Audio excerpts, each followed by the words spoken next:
head of a comet is between 30,000 and 150,000 miles in diameter. Wrong. Head of a comet might be anywhere from half a mile to 5 or 6 miles in diameter, unless it belongs to Alan Hale, and in that case the comet's a little bit bigger. I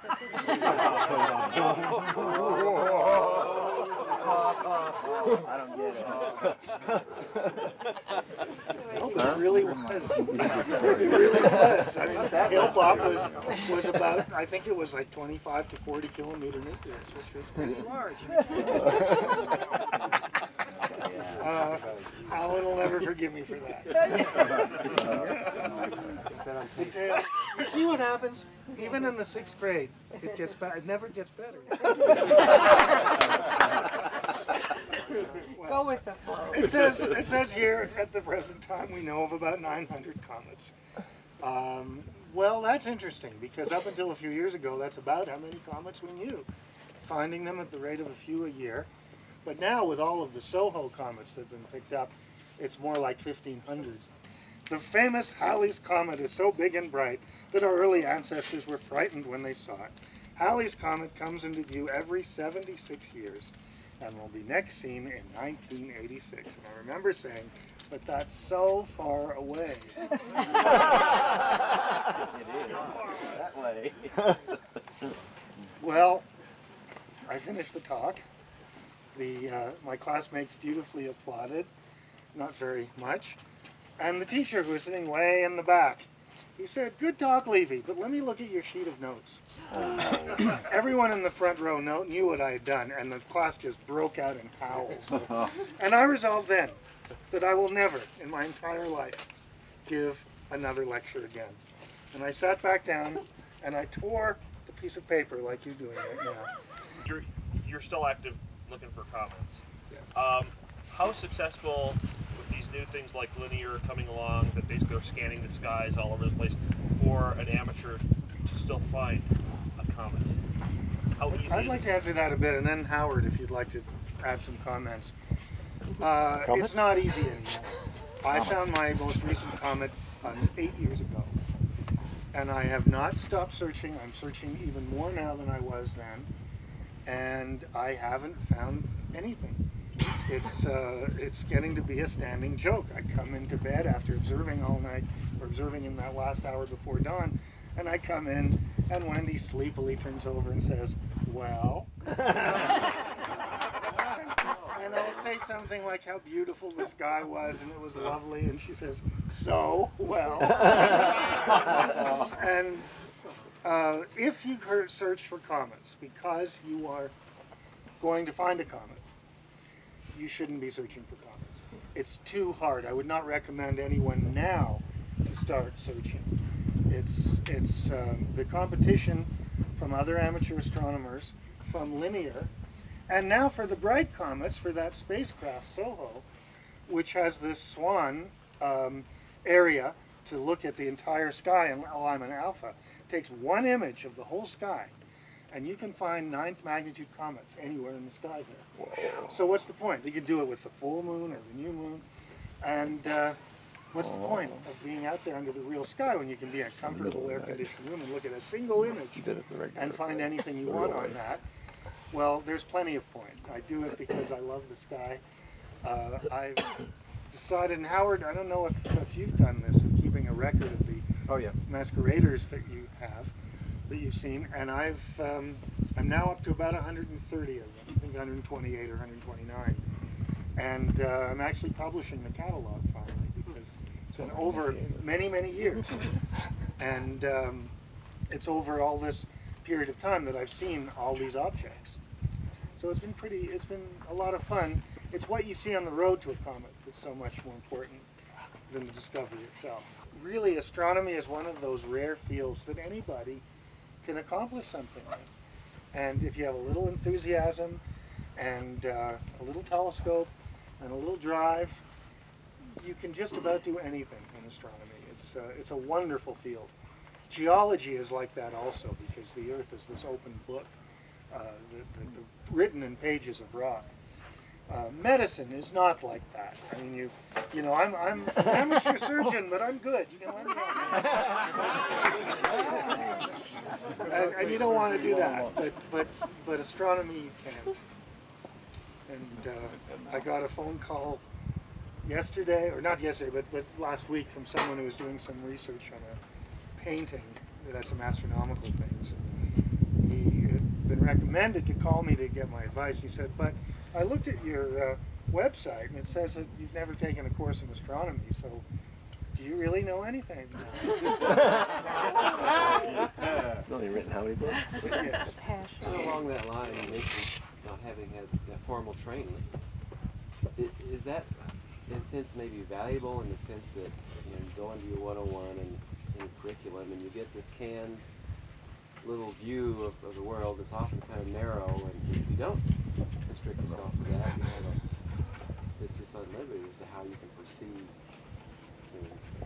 Yeah, the question had to do with maybe the way I did it is a superior way, because when you take Astronomy 101, you get a canned version of it. My answer to that is that I think it entirely depends on the professor you have, on the teacher, and on the book, and on your classmates, and there's so many things that this depends on. I don't think I would have gotten the interest in geology that I did if it weren't for George Stevens at Acadia University, who was just Mr. Enthusiasm. He was just incredible. I didn't get that in astronomy till I was old enough and I started working with the people like Gene Shoemaker, Bart Bach, Clyde Tombaugh.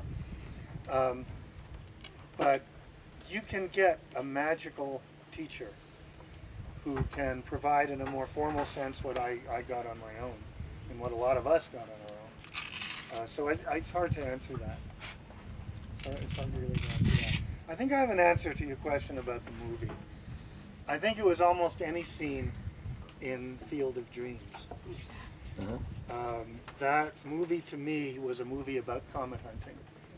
If you really want something to happen, it will happen, but you might have to mortgage your whole life to do it.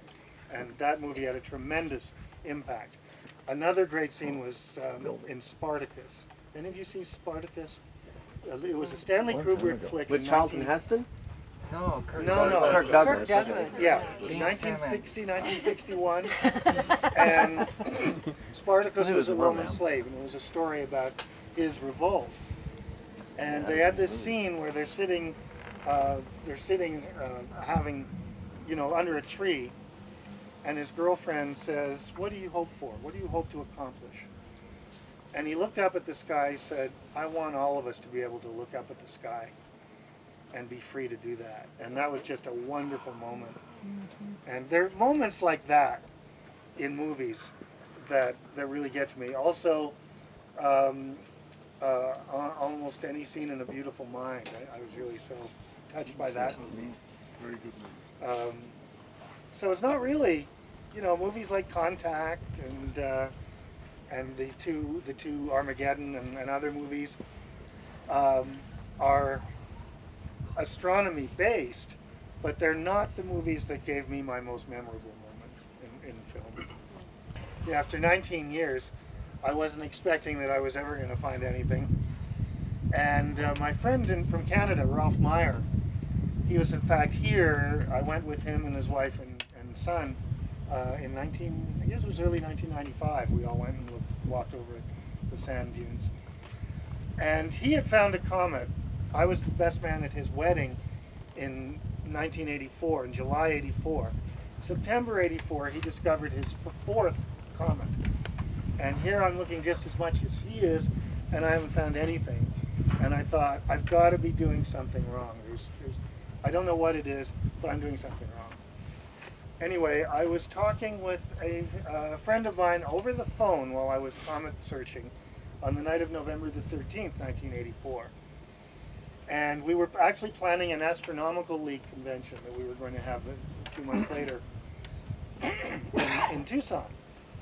And we were talking about the plans and about this detail and that detail. As I'm holding the phone with my hand and I'm searching with the telescope with the other hand, when suddenly I noticed an open star cluster with a fuzzy spot right next to it that was the most beautiful area with the cluster and this thing next to it. And I interrupted in mid-sentence and I said, "Oh my." And Dwayne on the other end of the line said, "Well, what do you have?" And I said, "I don't know." And I described what it was. And I said, "Do you remember anything in Aquila that looks like that?" And he said, "No." I'm pretty sure there isn't.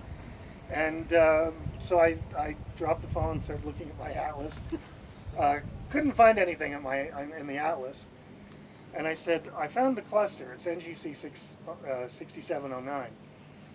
And I can't find on the atlas anything that shows what this other thing is." So Dwayne, I got to call you back. So I did my first drawing and I checked a little more and I went back. I said, "David, you're not a very good sketcher. You had this thing here. You really should have placed it a little more to the north." Oh. So I did another sketch, put an X over the first one, and then about 10 minutes later, I'm thinking, wait a minute, this is definitely moving. This is moving, and there was a feeling that went into me as if my insides were going to explode. It was just like this feeling, this incredible feeling of excitement.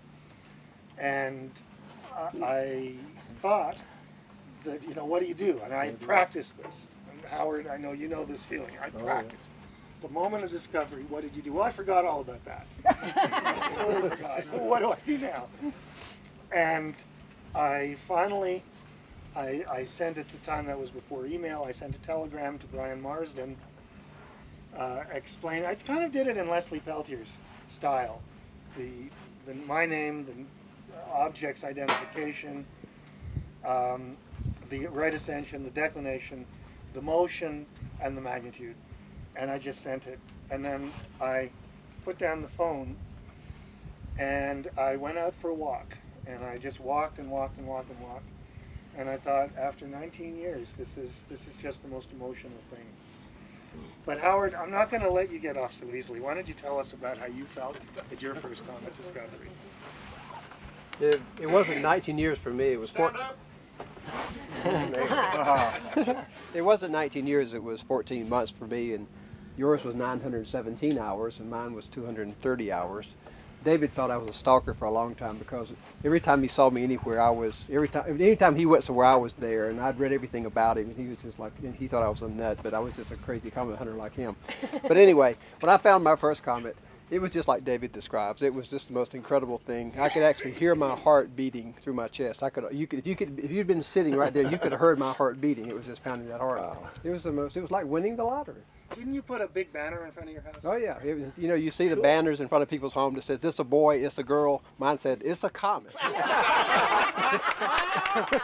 that like a quick delivery? Quick delivery. That's great, Howard. That's great. Comet. There's another little story on mine. I don't even think you know this one, Howard. That evening, I had a dinner date with a friend of mine who was in charge of a program, a lecture program at the Flandreau Science Center. And it was cloudy that afternoon, and we were having, the idea is we'd have dinner. It was Tuesday evening. They had a lecture series that she ran. And the idea was we would have dinner, and then I would join her in the audience for whatever the lecture was. And at the end of dinner, she's sort of sitting facing me, and I'm facing her and the window with a westward view. And I'm noticing that the clouds are clearing and that there's clear blue sky. And suddenly my conversation gets disjointed, and she looks at me and she said, "David, it's clearing, isn't it?"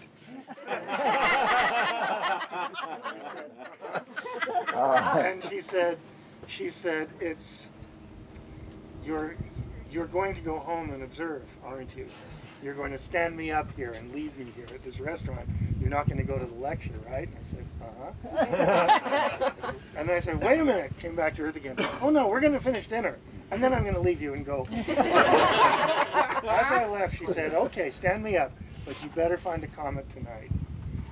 And after I made the discovery, I sent the message to Brian.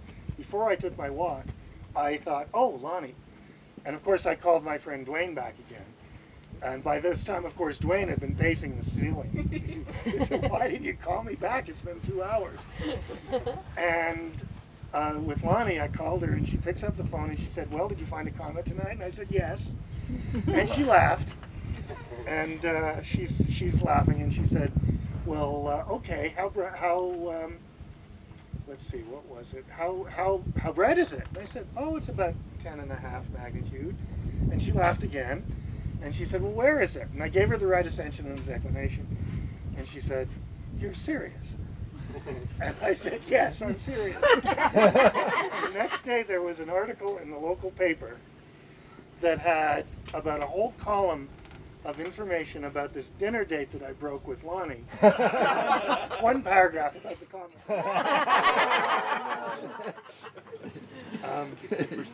Those were the single days. I'm very much looking forward. I have not found a comet since I've been with Wendy, and I'm very much looking forward to doing that one day. I almost had one. I thought I had one, and she was getting all excited.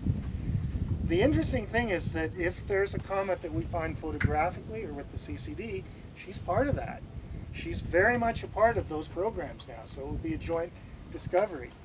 And as I'm looking here, I mean, Wendy and I were talking over the phone this morning about the number of times that she brought her classes from school at White Sands over here and to slide down these dunes. And she said, David, I love White Sands. I just wish I were there with you. And so I wanted to add that because I know that she would very much want to be the subject of my next discovery story if it ever happens. Where's your favorite night sky, or let's say the best night sky you've ever seen? Maybe the darkest, or. Well, the question is, what's the best, darkest night sky I've seen? Until I moved to Tucson, it was on the south rim of the Grand Canyon. Oh yeah, oh yeah. And then every night in Arizona and here, it's about that good. And so it's a lot of nights. There was a night in Hawaii for the 98 Leonids, and we were there at 7,000 feet, and it was as clear as it is here. But there's no Holloman Air Force Base. There's no nothing. The horizon was completely clear of any light whatsoever. And that was the amazing thing. And I thought that you know, that this would be such a wonderful night to observe and to be able to see a sky as good as that. And then suddenly it fogged over within 5 minutes. And so we had to go further up the mountain to 11,000 feet where it was just as clear but much less comfortable. The clouds eventually caught up with us there. We finally went up to the summit, finished the night at 14,000 feet. Eventually the clouds caught up with us there. But I think one of the best skies I've ever seen was last November when we were watching the Leonids again from about 70 kilometers south of Alice Springs in Australia.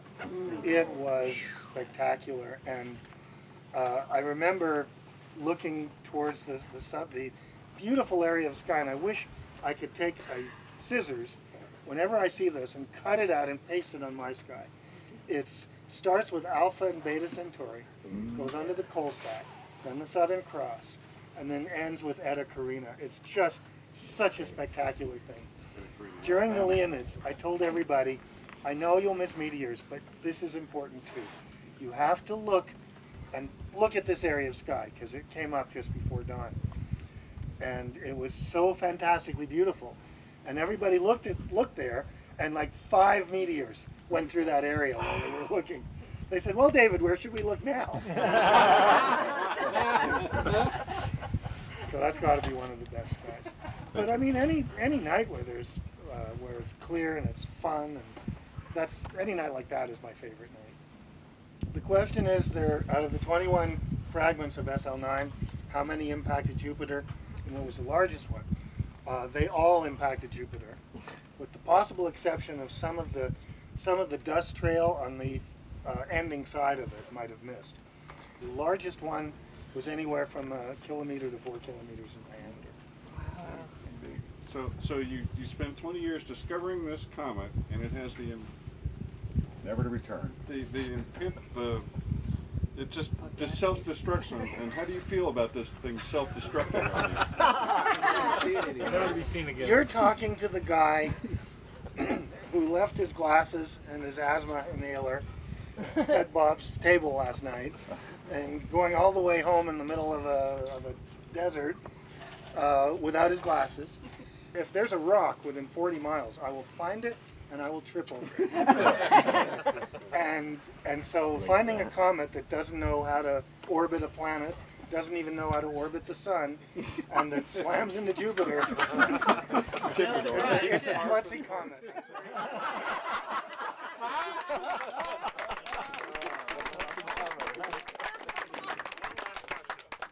We'd like to thank David again for coming out.